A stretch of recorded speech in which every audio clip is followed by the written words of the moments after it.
Hey, y'all, what's going on? This is your man, Severe Lane. What's happening? What's popping? Get some of these damn lights in here popping so y'all can see my behind. All right. Well, still downstairs in the other space and in the other place until get upstairs squared away. So the plan is to start getting up the stuff that's in the called the lab area.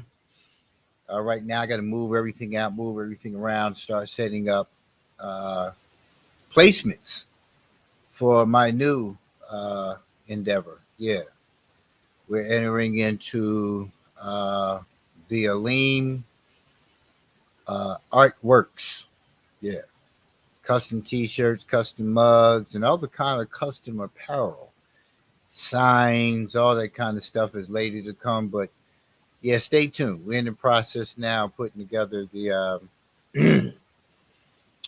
uh, the list of what works we're going to be putting out first, what that's going to look like, and what it's going to go on, getting the website set up. So it's going to be a slow, steady process, but it's going to certainly be one that works. Um, so that's what's happening pretty much right now. How the hell are you? Good to see you this morning. Nice, fresh beans. Well, I'm not drinking beans. I'm drinking coffee, but I ground up the beans. And yeah, so I was listening to the song Franklin Street, and I was listening to all the things that that's where I grew up. In Philly, and Franklin Street was a whole new experience for me. Uh, yeah, Wolf Street in South Philly is where it all began, and then uh, migrated from South Philly to North Philly. Anybody knows about South Philadelphia and North Philadelphia relationship back in the 70s. Yeah, you better know somebody. So yeah, I had migrated up that way early on, and then somewhere along the line, I wound up on Franklin Street. Yeah, yeah, Franklin and Huntington. Anybody knows about that strip?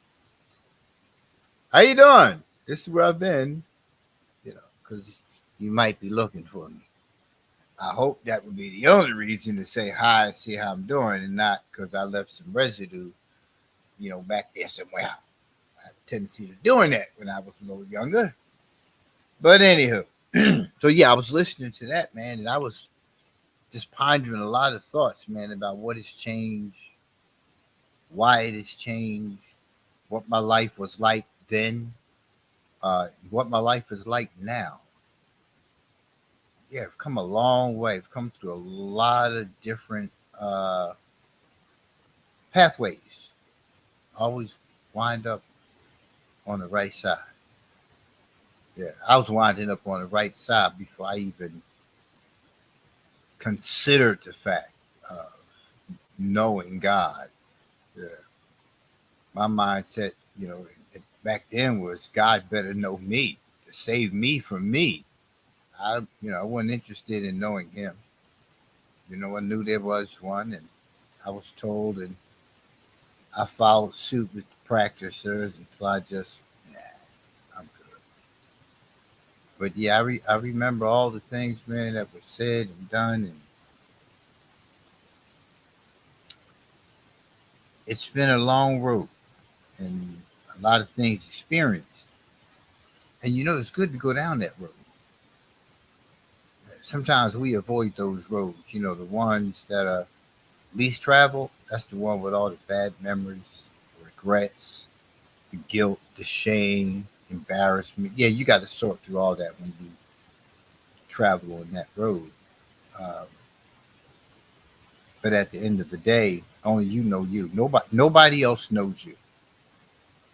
There's things that people see that they know about you, that you disclose to them, that they know about you directly. It's things known to others that you don't know about yourself. And you say, well, how the hell could somebody know me better than? Well, that's the point. It's what you present to others that allows others to see who you are.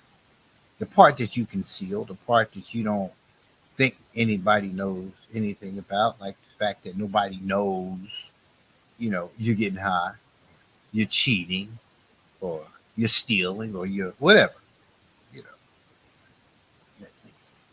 So those parts of stuff that you think you're concealing, people actually know. And then it's the subconscious stuff that you do, the stuff that you do without even thinking about it, and you present it to other people. You present it to other people. And what often happens is when it's time for it to come back, that's where the problem starts, right?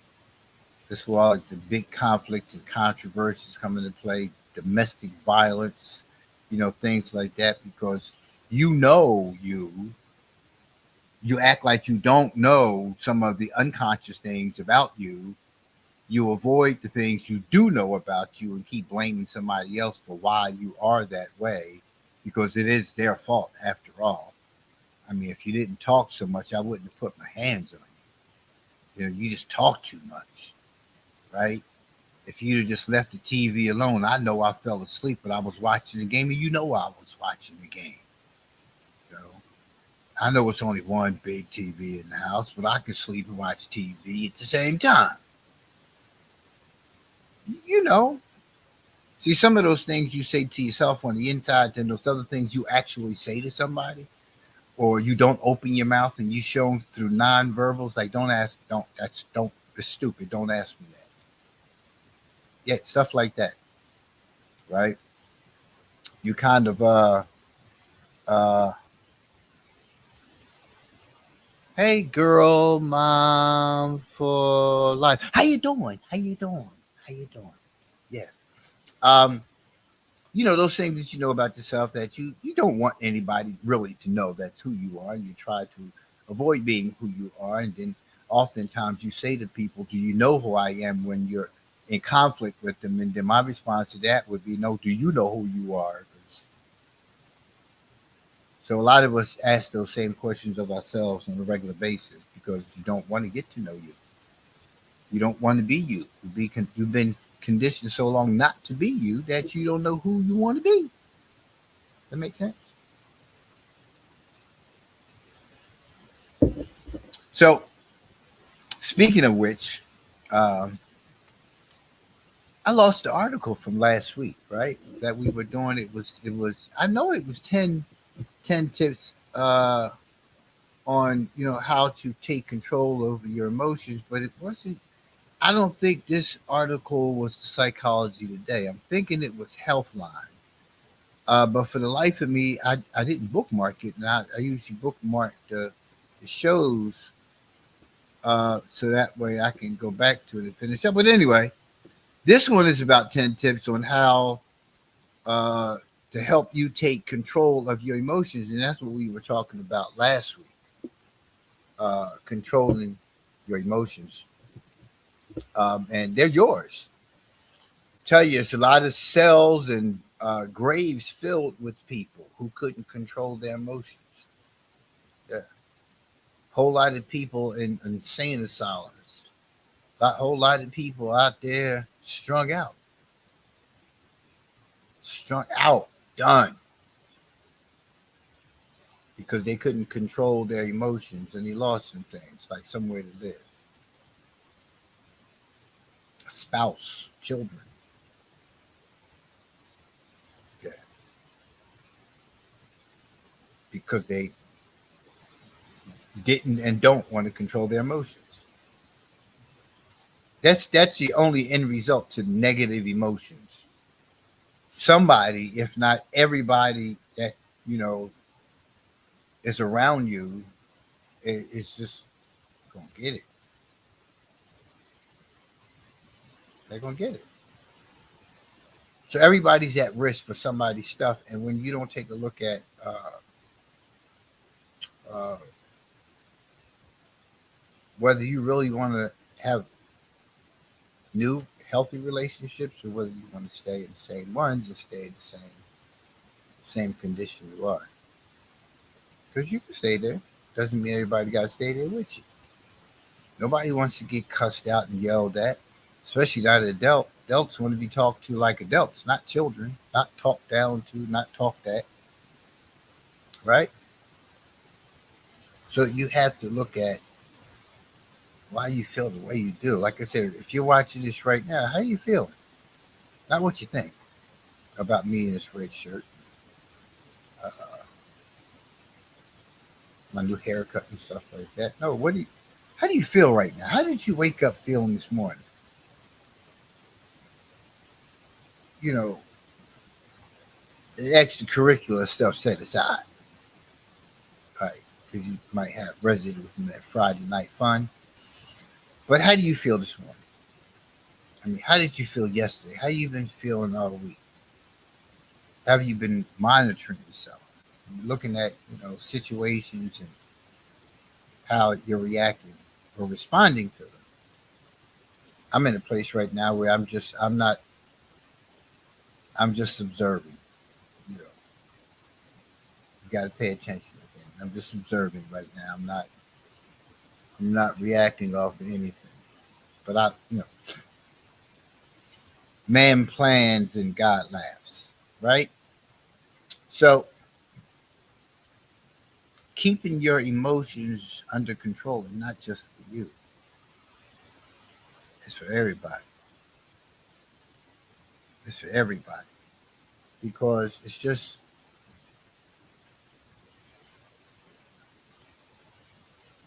you change for people and your behavior, your attitude worsens, and your whole personality begins to change.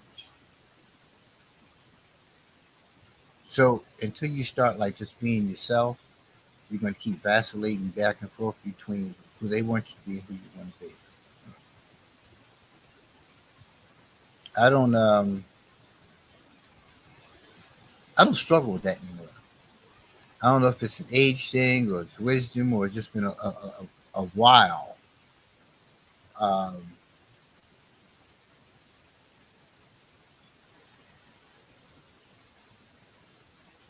but I just don't tolerate certain things anymore. I just don't deal with certain things anymore. Just walk away from them. Don't feel like being bothered with them. It just takes a whole lot of energy.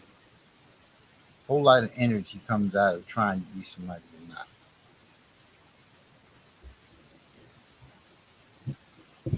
I used to be one of those uh, mean dudes, walk around with a scowl on my face all the time. Didn't know what I was angry about. I was just mad. Never had a reason to be really angry. I mean, at me, but I wasn't really. Uh, hey, how are you? What's going on, brother? Long time. All right. Um, yeah. It, you stop wanting to feel the way you do. I lost my train of thought here. Okay. So this article talks about the same thing, getting control of those emotions. We talked about perception. We talked about um, biases, establishing boundaries, looking at what you like, what you don't like, what your preferences are, what your preferences are not. And you need to establish them and just keep them for yourself. Keep them for yourself. Power up. It may seem simple, but the first and perhaps most influential skill of emotional mastery is the mere willingness to tune into your feelings. And we keep talking about your thinking drives your feelings. You have to tune into your own feelings. See, what we do is we walk around try to get everybody else to act the way we want them to act, and that makes our space perfect. But when it goes otherwise, people don't know what to do with their feelings. That's why I says you have to tune into your feelings. You know, when you're in a room with a certain person, certain persons, you go certain places. What happens before you get there? You know, like when you have to go to the bathroom, you got 5 more miles to go to a rest stop. The closer you get to that bathroom, the more you got to go. And sometimes you go before you get there because it just seems like it's something psychologically that happens. You turn on a water faucet, the same thing happens, right? You may not even notice the moments in which you select avoidance or minimization rather than tuning in. So when you look at avoidance, that means if you're avoiding something, you're well aware of its condition. You're well aware of the circumstance. You're well aware of where the conversation is going to go. When you look at minimization, in minimization, where like you'll own something that belongs to somebody else. Oh, it's just not that bad. Oh, he only gets that way. She only gets that way. You know, when they're smoking some weed or drinking something. Yeah. But it says right here, you select avoidance or minimization, because if you didn't select either one of them, it would probably be a fight, right? So what are you avoiding? I used to hear from somebody I used to talk to, and I can't do this. I often hear that from a lot of people. I can't do this. You can't do what anymore? I mean, if we're to this point that we're arguing back and forth, obviously neither one of us can do this because it's not been a good outcome. We've not been doing a good job of doing this. And why are we doing this? Not going to a hole. I take you in a rabbit hole. But you start looking at all those things. Um, why do you keep avoiding things? Why do you keep avoiding certain conversations? If you're anything like me, coming from a conditioning of enabling others, right? Minimization was always easy for me. Minimization was always easy, right? Because I don't do the back and forth because I'm not real good with the back and forth. Like I don't do theatrical stuff. So sometimes I would just minimize the situation so both of us could walk away with some level of integrity. Because Because some things people just do and they keep pushing and keep pushing. When you're a dude like me, who enables other people who has some level of patience, it happens over and over again. So if you're anything like me, take a look at that, because we rather, downplay something just to keep things going and try to move towards some resolving the relationship. But it don't always happen that way. So minimization can be something that's very scary. So if you notice that you're minimizing the situation, if you notice that you see a person, you start talking yourself into making right the wrong that they did to you. Don't put yourself in that position. Just leave. So it's funny. I'm reading this article. The same thing I was talking about last week. So you're walking up the street and somebody says, "Hey, how you doing?" Right? And I'm good. I'm good. I'm good. I'm good. And using a scenario. So what happens if you actually stop a person because you want to talk to them because they just asked you, "How you doing? Hey, you got a minute?" And next you know they're telling you their life story. You really didn't want that. You just wanted to say that it was okay to keep on going. But this article talks about the same thing. It says, "Have you ever had someone ask a polite, 'How are you?' that prompted you to respond with an instinctive 'Fine,' although you knew wholeheartedly that your response was a lie? How could you possibly hijack this kind person's time by explaining a novel's worth of data for how terrible your day has been?" Right? These seemingly simple, innocuous moments cause us to create a habit of overshadowing and disconnecting from our emotions. Instead, notice when these instances happen. Now, I gave you a really good example, of what we do every day without even thinking. That's the subconscious stuff. It's not unconscious, it's subconscious because you've done it before and you're aware. But just think, man, how many people, even in your own household, you ask your spouse, "How you doing?" They don't know how, they can't tell you. They can't express it to you. How many times did you done told your partner, "I'm good"? So do you say, "I'm good"? Or do you say, "I'm good"? Right? So how are you good? Because you're using the same word, but you're using different body language. Like, "I'm good." Nah, I'm good. Yeah, I'm good. Right? Come on. How many times do we do it? Why can't we even tell our own significant other what's really going on? Ask yourself that. Prime opportunity, prime time to have a conversation. Why you lie about it? That's not really how you felt. That's not really what's going on with you. But I do it every damn day. Just like you. Yeah, just like you. Because if I start, "I'm sick of this, people. I done been here, I done been there, I'm just tired of all of this," and you got the same stuff going on, right? Come on. But you really need to ask yourself, when somebody that you claim to love, you profess your love for, you're close to, you're there with, you're ride or die, why aren't you telling them the truth about how you feel? Why aren't you? Why are you being dishonest? See, and we started at a place that was so simple. Just daily interactions of how you just lie to people. You know? So it's a matter of be ready to be open, willing, and vulnerable as you take the first big step in emotional wellness by paying attention to your sincere feelings. Your sincere feelings. How do you sincerely feel about this? Right? Vulnerability is something that a lot of people, most people don't want to be, especially when it comes to relationships. A man don't want to be vulnerable because we don't want to be hurt. But y'all think that we come away from it unscathed, that we don't hurt. I don't know where that mindset came from, but I be done. I be broke up. I be crying. I be sitting at bus stops and waiting for somebody to come sit down next to me. Listen, y'all keep thinking dudes don't go through it. I don't know where y'all came up with that, right? But be sincere in your feelings, even when you ask one another. That's a good place to start.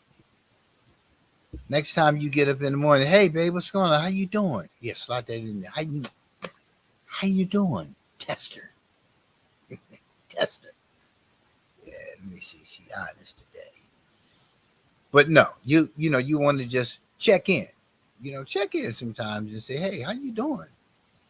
A lot of times the king of the jungle, the queen of the castle it just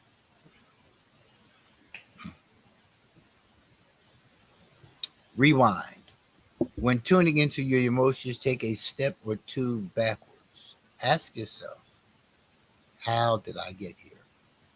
Hunt for the triggers that may have contributed to your feelings. Did your friends comment about your wardrobe strike a deeper chord than either of you would have expected?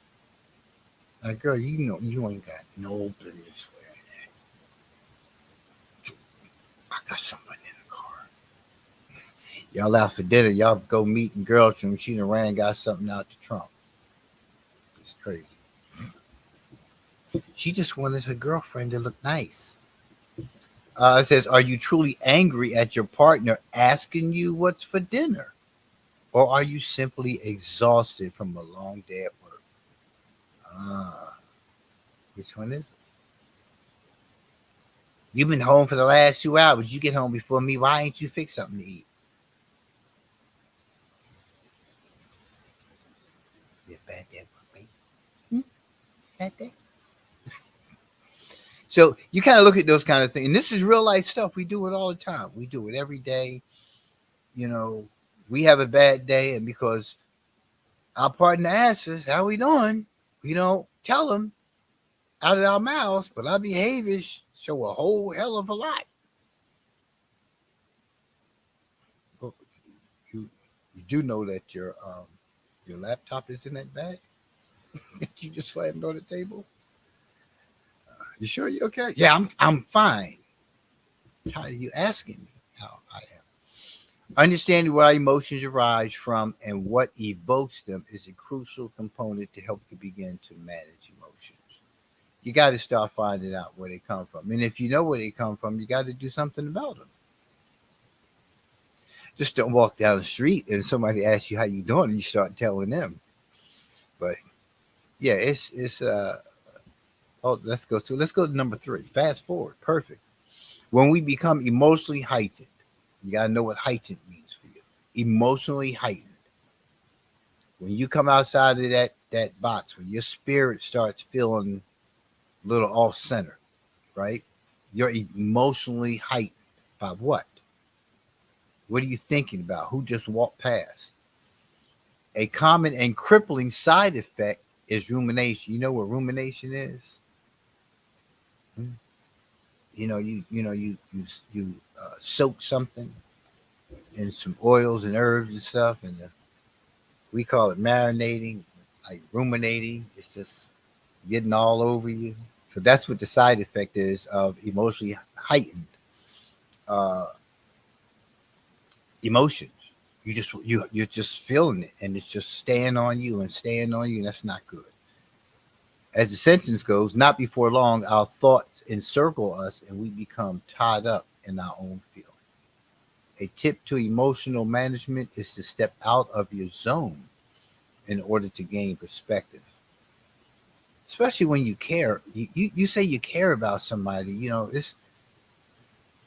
that's why when you tell people you love them, you have to be clear on what that means. A lot of times we say we love people, but we only love them the way we want to love them, and we don't know how to love them the way they need to be loved. And what ultimately happens is there's a lot of conflict. It's a lot of conflict because you don't want to step out of the zone. The other wants to step and stay, but you got to come out of that zone. You got to cry it out. You got to beat it at you. Can't keep suppressing it. And I think somewhere in here the article talks about suppression as well. But the last sentence on that one is being able to gain perspective and connect to our ultimate values helps us attune our thoughts and feelings when we return to the present moment. If you don't start telling people that you don't like a particular behavior, they're going to keep doing it around you. If your values are that embedded, that you can't be around a person without being judgmental or harmful towards them, don't don't be around them. If you're in disagreement with somebody's lifestyle, don't be around them. You don't have to appease somebody. You don't say it by yourself, because it's going you it says connect to our ultimate values. If you stand firm on something, why are you settling for less? If your religious values say that you don't do this and you don't do that, why entertain the idea that you can change that person? Why?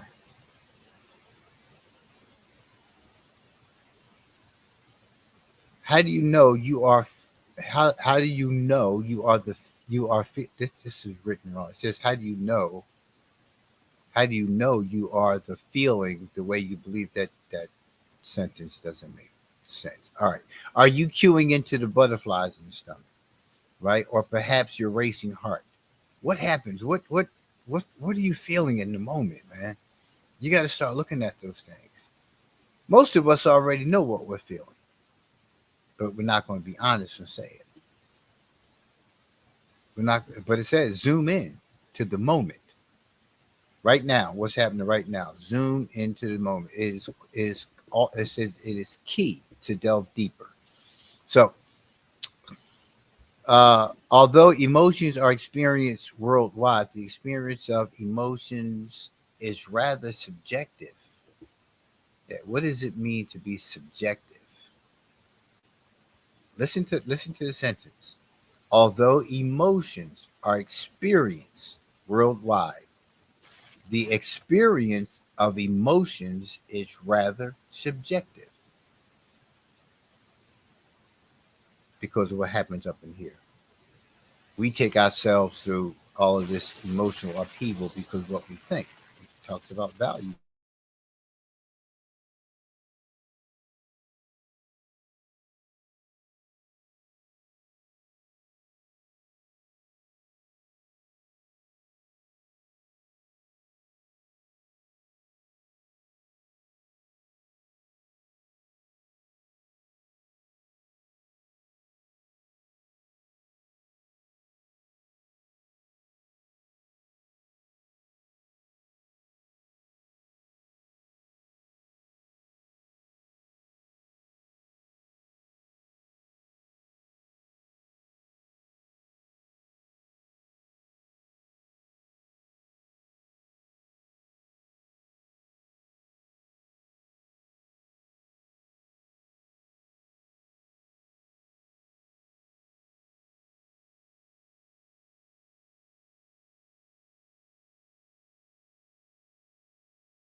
Put that back there. Hey, y'all, little technical difficulty.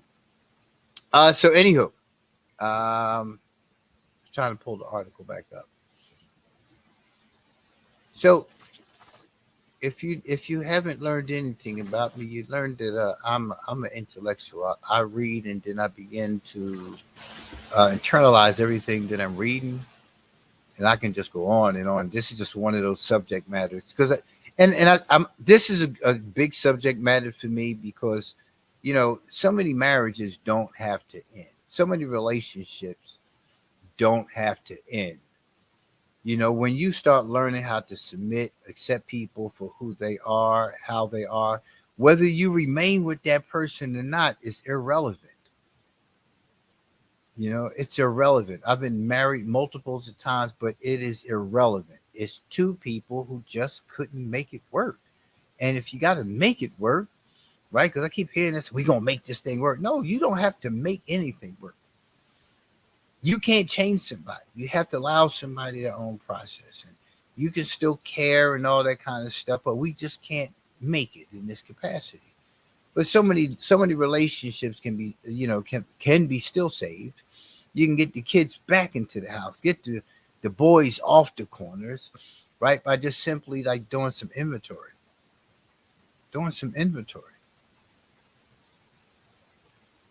Right? It says here, like, what can you hear? You listen to what are things around you. This is number 5, monitor the volume. What can you hear right now in the midst of this conflict? What do you hear? Do you actually see that person who's in front of you? Are you hearing what they're saying, how they're talking to you? You understand? What are you hearing in that moment? Because if you're a male and you have an issue with women raising their voice, at you, they're not. It's not at you. Again, it's subjective, but you've been dominated all your life by a woman because your mother was the one who raised you. So now you have a woman standing in front of you, raising her voice. Well, but it's not her standing in front of you. It's somebody else standing in front of you, but you're hearing the voice of your mother. First thing comes to your mouth, what? You ain't my mother? Huh? My wife. Yeah, like talking your mother. Don't. And that's not what she said, but it's how you internalize, and that's what it's actually talking about. Anything, listen out for anything. What are you hearing in the moment? Right? Emotional mastery will not be accomplished on mute. You have to begin to be aware. Um, it says, however, even if you can hear anything, what or whom can you hear? Which I just got finished saying. The last sentence on there is putting ourselves on mute while we increase the volume of those around us can be a tactful practice in empathy and can assist us in broadening our perspectives. So when you look at putting ourselves on mute, some of us don't know how to shut up in our mind. So this is where some meditation and stuff like that comes into play because you have to learn how to quiet the mind. You hear yourself all day, every day, telling yourself what you need to do, tell yourself what you need to stop doing, making decisions, taking action. Like all of these things are going at the same time. So you got to learn how to quiet your mind so you can hear the other person. Because a lot of times things start sounding like wah, wah, wah, wah, wah, wah, wah, wah, because you just that overwhelmed yourself. So you just got to quiet your mind. You quiet your mind, then you start having some dialogue with your higher power. Start purging yourself of some difficulties. Then you get with the person who's closest to you, and start working through those things. Adjust your brightness. Negative emotions can weigh heavily on our functioning. You may notice that after letting one dark feeling in, it may invite its equally unwelcome and malicious friends. You know the ones that start popping out, you start breaking out in all kind of bad behaviors. When mildly irritated without monitoring your emotions, the sentiment can easily grow to agitation, frustration, anger, and even rage. And you know that. You've been there before. That's why you feel the way you do. Positive emotions tend to have a similar habit and can be just as powerful. Adjust your brightness to focus on welcome emotions. What do you want to feel? Get rid of that other stuff. Why do you come to work feeling like that? You can know it exists and still move on. Nothing is guaranteed. Didn't you know that? Life is not guaranteed at this point. Only death is guaranteed. Yeah, you're alive, so you won't be able to unalive yourself, and not in this life. But anyhow, focus on the welcome emotions. Focus on gratitude. Gratitude is the most important. If you don't have any gratitude, it's going to be a dark road. Somebody didn't wake up this morning. You had that opportunity. Why? Why? He gave you a gift, and what? So if we're here today, the day before this day was yesterday. So yes, today, and then tomorrow is the one after yesterday was today, and then told you I go down a rabbit hole with you. But anyway, be better today than you were yesterday if you get that opportunity. Focus on gratitude in the present moment to evoke related feelings of happiness. And well, we covered six of theirs. So we got 11 tips that you can find on my Severe Lame Educational Station on YouTube, on LinkedIn, uh, here on Instagram, X, and my Facebook page. I really like this article because I started reading about 4 or 5 articles on controlling your emotions, trying to find the one from last week, and I just got really stuck. I got really stuck. I started reading it, started feeling it, seeing some things in it, and I hope you did too in today's show. Um, we're at the hour. I'm your host, as always, Sabir Aline. Thank you for your continued support. Hey, stay tuned for Aline. Stay tuned for Aline. Coming at you soon. Y'all have a great day.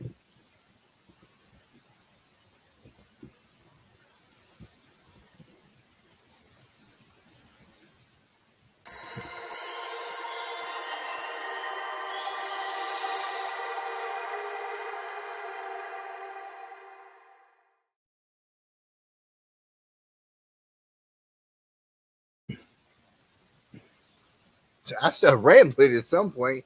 I was, I was like, I'm like, what am I going? I felt it.